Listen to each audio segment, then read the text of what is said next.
21वां अध्याय। पार्वती की तपस्या। ब्रह्मा जी बोले, हे देव ऋषि नारद, जब तुम पंचाक्षर मंत्र का उपदेश देकर उनके घर से चले आए तो देवी पार्वती मन ही मन बहुत प्रसन्न हुई, क्योंकि उन्हें महादेव जी को पति रूप में प्राप्त करने का साधन मिल गया था। वे जान गई थी कि त्रिलोकीनाथ भगवान शिव को सिर्फ उनकी तपस्या करके ही जीता जा सकता है। तब मन ही मन तपस्या करने का निश्चय करके पार्वती अपने पिता हिमराज और माता मैना से बोली कि मैं शिव जी की तपस्या करना चाहती हूँ। तप के द्वारा ही मेरे शरीर, स्वरूप, जन्म एवं वंश आदि की कृतकृत्यता होगी, इसलिए आप मुझे तप करने की आज्ञा प्रदान करें। उनकी तप करने की बात सुनकर पिता हिमालय ने सहर्ष आज्ञा प्रदान कर दी, परंतु माता मैना ने उन्हें घर से दूर वनों में जाकर तपस्या करने से रोका। पार्वती को रोकते हुए मैना के मुंह से उमा शब्द निकले, तभी से उनका नाम उमा हो गया।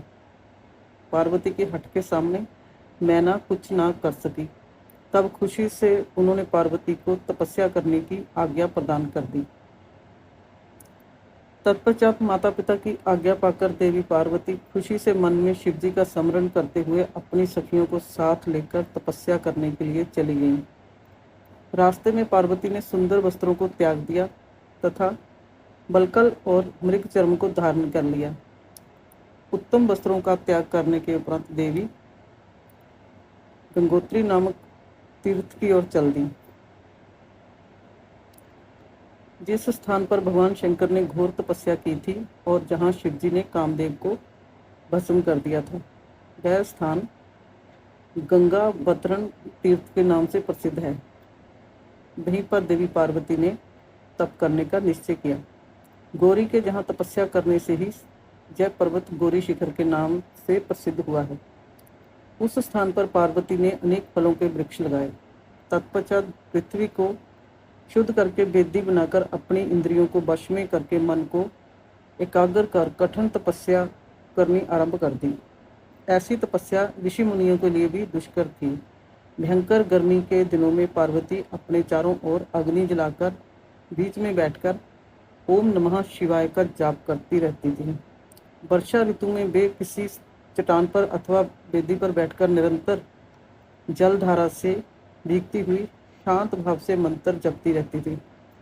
सर्दियों में बिना कुछ खाए ठंडे जल में बैठकर पंचाक्षर मंत्र का जाप करती थी। कभी कभी तो वे पूरी रात बर्फ की चट्टान पर बैठकर ध्यान करती थी। सब कुछ भूलकर वे भगवान शिव के ध्यान में मगन होकर उनका ध्यान करती रहती थी। समय मिलने पर अपने द्वारा लगाए गए वृक्षों को पानी देती थी। शुद्ध हृदय वाली पार्वती आंधी तूफान, कड़ाके की सर्दी, मूसलाधार वर्षा तथा तेज धूप की परवाह किए बगैर निरंतर मनोवांछित फलों के दाता भगवान शिव का ध्यान करती रहती थी। उन पर अनेक प्रकार के कष्ट आए, परंतु उनका मन शिव जी के चरणों में ही लगा रहा। तपस्या के पहले वर्ष में उन्होंने केवल फलाहार किया। दूसरे वर्ष में वे केवल पेड़ के पत्तों को ही खाती थी। इस प्रकार तपस्या करते करते अनेकानेक वर्ष बीत गए। देवी पार्वती ने सब कुछ खाना पीना छोड़ दिया था। अब वे केवल निराहार रहकर ही शिव जी की आराधना करती थी। तब भोजन हेतु प्रण का भी त्याग कर देने के कारण देवताओं ने उन्हें अपर्णा नाम दिया। तत्पश्चात देवी पार्वती एक पैर पर खड़ी होकर ओम नमः शिवाय का जाप करने लगी। उनके शरीर पर बलकल वस्त्र थे तथा मस्तक पर जटाएं थी। इस प्रकार उस तपोवन में भगवान शिव की तपस्या करते करते 3000 वर्ष बीत गए। 3000 वर्ष बीत जाने पर देवी पार्वती को चिंता सताने लगी। वे सोचने लगी कि क्या इस समय महादेव जी यह नहीं जानते कि मैं उनके लिए ही तपस्या कर रही हूँ? फिर क्या कारण है कि वे मेरे पास अभी तक नहीं आए? वेदों की महिमा तो यही कहती है कि भगवान शंकर सर्वज्ञ, सर्वात्मा, सब कुछ जानने वाले, सभी ऐश्वर्यों को प्रदान करने वाले, सबके मन की बातों को सुनने वाले, मनोवांछित वस्तु प्रदान करने वाले तथा समस्त दुखों को दूर करने वाले हैं।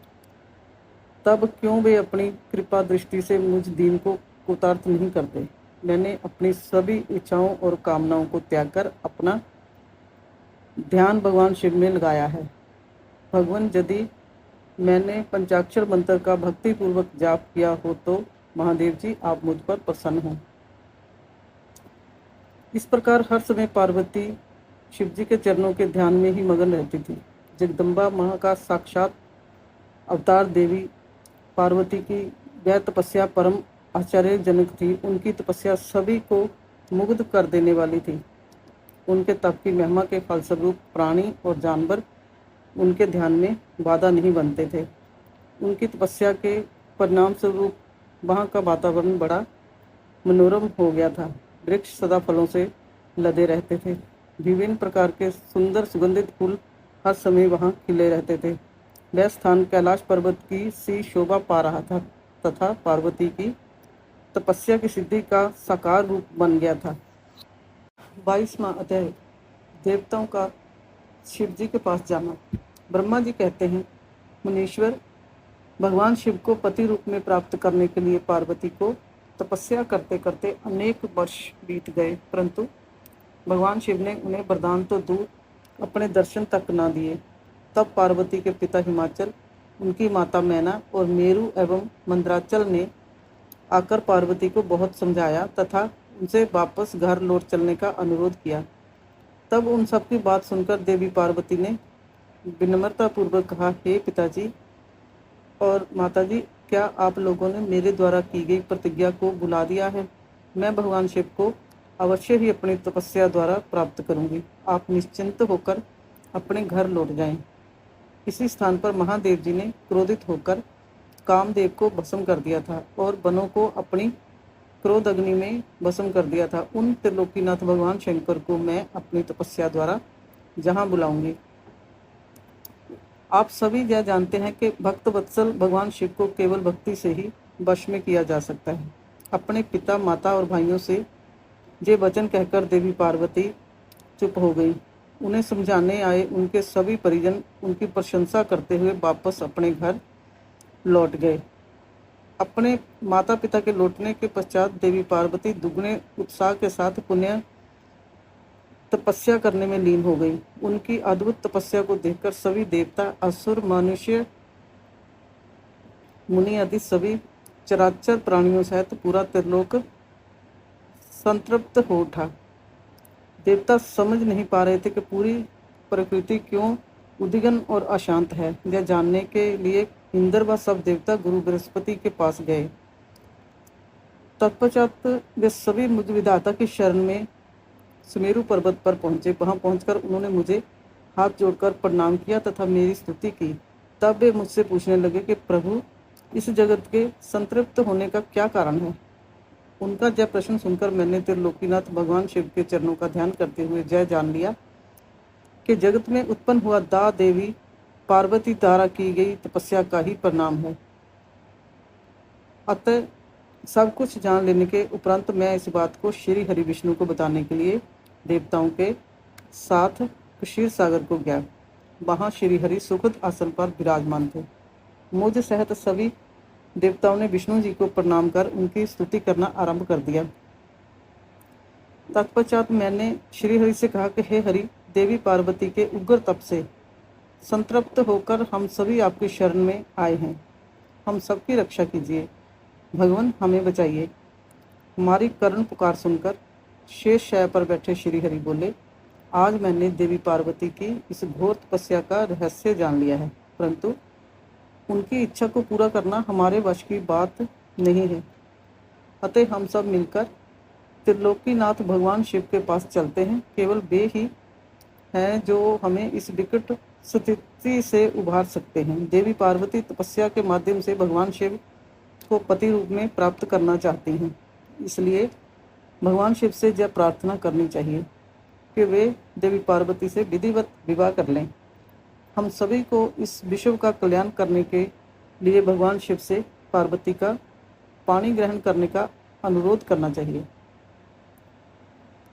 भगवान विष्णु की बात सुनकर सभी देवता भयभीत होते हुए बोले, भगवान शिव बहुत क्रोधी और हठी हैं। उनके नेत्र काल की अग्नि के समान दीपत हैं। हम भूलकर भी भगवान शंकर के पास नहीं जाएंगे। उनका क्रोध सहा नहीं जाएगा। उन्होंने कामदेव को भस्म कर दिया था। हमें डर है कि कहीं क्रोध में वे हमें भी भस्म न कर दें। हे नारद, इंद्र आदि देवताओं की बात सुनकर लक्ष्मीपति श्री हरि बोले, तुम सब मेरी बातों को ध्यानपूर्वक सुनो। भगवान शिव समस्त देवताओं के स्वामी और भयों का नाश करने वाले हैं। तुम सबको मिलकर कल्याणकारी भगवान शिव की शरण में जाना चाहिए। भगवान शंकर पुराण पुरुष, सर्वेश्वर और परम तपस्वी हैं। हमें उनकी शरण में जाना ही चाहिए। भगवान विष्णु के इन वचनों को सुनकर सब देवता त्रिलोकीनाथ भगवान शिव का दर्शन करने के लिए उस स्थान की ओर चल पड़े जहाँ महादेव जी तपस्या कर रहे थे। उस मार्ग में ही देवी पार्वती उत्तम तपस्या में लीन थी। उनके तप को देखकर सभी देवताओं ने प्रसन्नतापूर्वक उन्हें दोनों हाथ जोड़कर नमस्कार किया। तत्पश्चात उनके तप की प्रशंसा करते हुए मैं, श्रीहरि, विष्णु और अन्य देवता भगवान शिव के दर्शनार्थ चल दिए। वहाँ पहुंचकर हम सभी देवता कुछ दूरी पर खड़े हो गए और हमने तुम्हें भगवान शिव के करीब यह देखने के लिए भेजा कि वे कुपित हैं या प्रसन्न। नारद, तुम भगवान शिव के परम भक्त हो तथा उनकी कृपा से सदा निर्भय रहते हो, इसलिए तुम भगवान शिव के निकट गए तथा तुमने उन्हें प्रसन्न देखा। फिर तुम वापस लौटकर हम सभी के पास आए तथा उनकी प्रसन्नता के बारे में हमें बताया। तब हम सब भगवान शिव के करीब गए। भगवान शिव सुखपूर्वक प्रसन्न मुद्रा में बैठे हुए थे। भक्त वत्सल भगवान शिव चारों ओर से अपने गणों से घिरे हुए थे और तपस्वी का रूप धारण करके योग पट पर आसीन थे। मैंने श्रीहरि और अन्य देवताओं ने भगवान शिव शंकर को प्रणाम करके वेदों और उपनिषदों द्वारा ज्ञात विधि से उनकी स्तुति की। 23वां अध्याय, शिव से विवाह करने का अनुरोध। ब्रह्मा जी कहते हैं, हे नारद, देवताओं ने वहां पहुंचकर भगवान शिव को प्रणाम करके उनकी स्तुति की। वहां उपस्थित नंदीश्वर भगवान शिव से बोले, प्रभु, देवता और मुनि संकट में पड़कर आपकी शरण में आए हैं। सर्वेश्वर, आप उनका उद्धार करें। दयालु नंदी के इन वचनों को सुनकर भगवान शिव ने धीरे धीरे आंखें खोल दी। समाधि से विरत परम ज्ञानी परमात्मा भगवान शंकर देवताओं से बोले, हे ब्रह्मा जी, हे श्री हरि, विष्णु एवं अन्य देवताओं, आप सब यहाँ एक साथ क्यों आए हैं? आपके आने का क्या प्रयोजन है? आप सभी को साफ देखकर लगता है कि अवश्य ही कोई महत्वपूर्ण बात है, अतः आप मुझे उस बात से अवगत कराएं। भगवान शंकर के ये वचन सुनकर सभी देवताओं का भय पूर्णतया दूर हो गया और वे प्रसन्न होकर भगवान विष्णु को देखने लगे। तब श्री हरि विष्णु सभी देवताओं का प्रतिनिधित्व करते हुए भगवान शिव से बोले, भगवान शंकर, तारकासुर नामक दानव ने हम सभी देवताओं को बहुत दुखी कर रखा है। उसने हमें अपने अपने स्थानों से भी निकाल दिया है। यही सब बताने के लिए हम सब देवता आपके पास आए हैं। भगवान ब्रह्मा जी द्वारा प्राप्त वरदान के फलस्वरूप उस तारकासुर की मृत्यु आपके पुत्र के द्वारा निश्चित है। हे स्वामी, आप उस दुष्ट का नाश कर हम सबकी रक्षा करें, हम सबका उद्धार कीजिए। प्रभु, आप हिमालय पुत्री पार्वती का पाणी ग्रहण कीजिए। आपका विवाह ही हमारे कष्टों को दूर कर सकता है। आप भक्त वत्सल हैं। अपने भक्तों के दुखों को दूर करने के लिए आप देवी पार्वती से शीघ्र विवाह कर लीजिए। विष्णु जी के ये वचन सुनकर भगवान शिव बोले, देवताओं, यदि मैं आपके कहे अनुसार परम सुंदरी देवी पार्वती से विवाह कर लूं तो इस धरती पर सभी मनुष्य, देवता और ऋषि मुनि कामी हो जाएंगे। तब वे परमार्थ पद पर नहीं चल सकेंगे। देवी दुर्गा अपने विवाह से कामदेव को पुनः जीवित कर देंगी। मैंने कामदेव को भस्म करके देवताओं के हित का ही कार्य किया था। सभी देव निष्काम भाव से उत्तम तपस्या कर रहे थे ताकि विशिष्ट प्रयोजन को पूर्ण कर सकें। कामदेव के ना होने से सभी देवता निर्विकार होकर शांत भाव से समाधि में ध्यानमग्न होकर बैठ सकेंगे।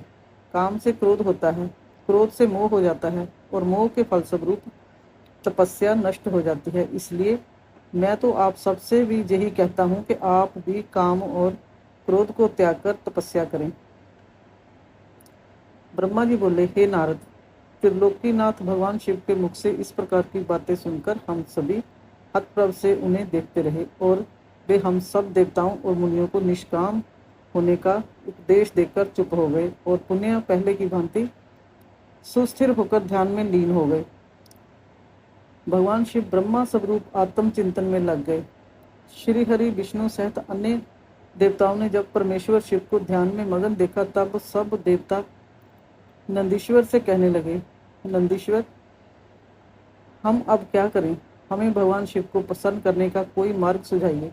तब नंदीश्वर सभी देवताओं को संबोधित करते हुए बोले, आप भक्त वत्सल भगवान शिव की प्रार्थना करते रहो, वे सदैव ही अपने भक्तों के वश में रहते हैं। तब नंदीश्वर की बात सुनकर देवता पुण्य भगवान शिव की स्तुति करने लगे। वे बोले, हे देवादिदेव महादेव, करना निधान भगवान शिव शंकर, हम दोनों हाथ जोड़कर आपकी शरण में आए हैं। आप हम सबके सभी दुखों और कष्टों को दूर कीजिए और हम सबका उद्धार कीजिए। इस प्रकार देवताओं ने भगवान शिव की अनेकों बार स्तुति की। इसके बाद भी जब भगवान ने आंखें नहीं खोली तो सब देवता उनकी कर्ण स्वर में स्तुति करने लगे। तब श्री हरि विष्णु मन ही मन भगवान शिव का स्मरण करने लगे और कर्ण स्वर में अपना निवेदन करने लगे। देवताओं, मेरे और श्री हरि विष्णु के बार बार निवेदन करने पर भगवान शिव की तंद्रा टूटी और उन्होंने प्रसन्नता पूर्वक अपनी आंखें खोल दी। तब भगवान शिव बोले, तुम सब एक साथ यहाँ किस लिए आए हो? मुझे इससे अवगत कराओ। श्री हरि विष्णु बोले, हे देवेश्वर, हे शिव शंकर, आप सर्वज्ञ हैं, सबके अंतर्यामी ईश्वर हैं, आप तो सब कुछ जानते हैं। भगवान, आप हमारे मन की बात भी अवश्य ही जानते होंगे, फिर भी यदि आप हमारे मुख से सुनना चाहते हैं तो सुने। तारक नामक असुर आजकल बड़ा बलशाली हो गया है, वह देवताओं को अनेकों प्रकार के कष्ट देता है। इसलिए हम सभी देवताओं ने देवी जगदम्बा से प्रार्थना कर उन्हें गिरिराज हिमालय की पुत्री पार्वती के रूप में अवतार ग्रहण कराया है। इसलिए ही हम बार बार आपकी प्रार्थना कर रहे हैं कि आप देवी पार्वती को पत्नी रूप में प्राप्त करें। ब्रह्मा जी के वरदान के अनुसार भगवान शिव और देवी पार्वती का पुत्र ही तारकासुर का वध कर हमें उसके आतंक से मुक्त करा सकता है। मुनि श्रेष्ठ, नारद के उपदेश के अनुसार देवी पार्वती कठोर तपस्या कर रही हैं। उनकी तपस्या के तेज के प्रभाव से समस्त चराचर जगत संतप्त हो गया है। इसलिए हे भगवान, आप पार्वती को वरदान देने के लिए जाइए। हे प्रभु, देवताओं पर आए इस संकट और उनके दुखों को मिटाने के लिए आप देवी पार्वती पर अपनी कृपा दृष्टि कीजिए। आपका विवाह उत्सव देखने के लिए हम सभी बहुत उत्साहित हैं। अतः प्रभु, आप शीघ्र ही विवाह बंधन में बंधकर हमारी इस इच्छा को भी पूरा करें। भगवान, आपने रति को जो वरदान प्रदान किया था उसके पूरा होने का भी अवसर आ गया है। अतः महेश्वर, आप अपनी प्रतिज्ञा को शीघ्र ही पूरा करें। ब्रह्मा जी बोले, हे नारद, ऐसा कहकर और प्रणाम करके विष्णु जी और अन्य देवताओं ने पुण्य शिव जी की स्तुति की। तत्पश्चात वे सब हाथ जोड़कर खड़े हो गए। तब उन्हें देखकर वेद मर्यादाओं के रक्षक भगवान शिव हंसकर बोले, हे हरे, हे विदे और हे देवताओं, मेरे अनुसार विवाह करना उचित कार्य नहीं है, क्योंकि विवाह मनुष्य को बांधकर रखने वाली बेड़ी है। जगत में अनेक कुरीतियां हैं, स्त्री का साथ उनमें से एक है। मनुष्य सभी प्रकार के बंधनों से मुक्त हो सकता है, परंतु स्त्री के बंधन से वह कभी मुक्त नहीं हो सकता। एक बार को लोहे और लकड़ी की बनी जंजीरों से मुक्ति मिल सकती है, परंतु विवाह एक ऐसी कैद है जिससे छुटकारा पाना असंभव है। विवाह मन को विषयों के वशीभूत कर देता है, जिससे मोक्ष की प्राप्ति असंभव हो जाती है। मनुष्य यदि सुख की इच्छा रखता है तो उसे इन विषयों को त्याग देना चाहिए। विषयों को विष के समान माना जाता है।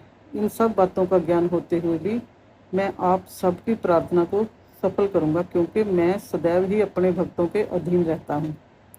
मैंने अपने भक्तों की रक्षा के लिए अनेक कष्ट सहे हैं। हे हरे और हे विदे, आप तो सब कुछ जानते ही हैं। मेरे भक्तों पर जब जब विपत्ति आती है, तब तब मैं उनके सभी कष्टों को दूर करता हूँ। भक्तों के अधीन होने के कारण मैं उनके हित में अनुचित कार्य भी कर बैठता हूँ। भक्तों के दुखों को मैं हमेशा दूर करता हूँ। तारकासुर ने तुम्हें जो दुख दिए हैं, मैं उन्हें भली भांति जानता हूँ। उनको मैं अवश्य ही दूर करूँगा। जैसा कि आप सभी जानते हैं, मेरे मन में विवाह करने की कोई इच्छा नहीं है, फिर भी पुत्र प्राप्ति हेतु मैं देवी पार्वती का पाणी ग्रहण अवश्य करूँगा। अब तुम सब देवता निर्भय हो और निडर होकर अपने अपने धाम को लौट जाओ। मैं तुम्हारे कार्य की सिद्धि अवश्य करूँगा, इसलिए अपनी सभी चिंताओं को त्याग कर सभी सहर्ष अपने घर जाओ। ऐसा कहकर भगवान शिव शंकर पुण्य मौन हो गए और समाधि में बैठकर ध्यान में मगन हो गए। तत्पश्चात विष्णु जी और मैं, देवराज इंद्र, सभी देवता अपने अपने धामों को खुशी से लौट आए।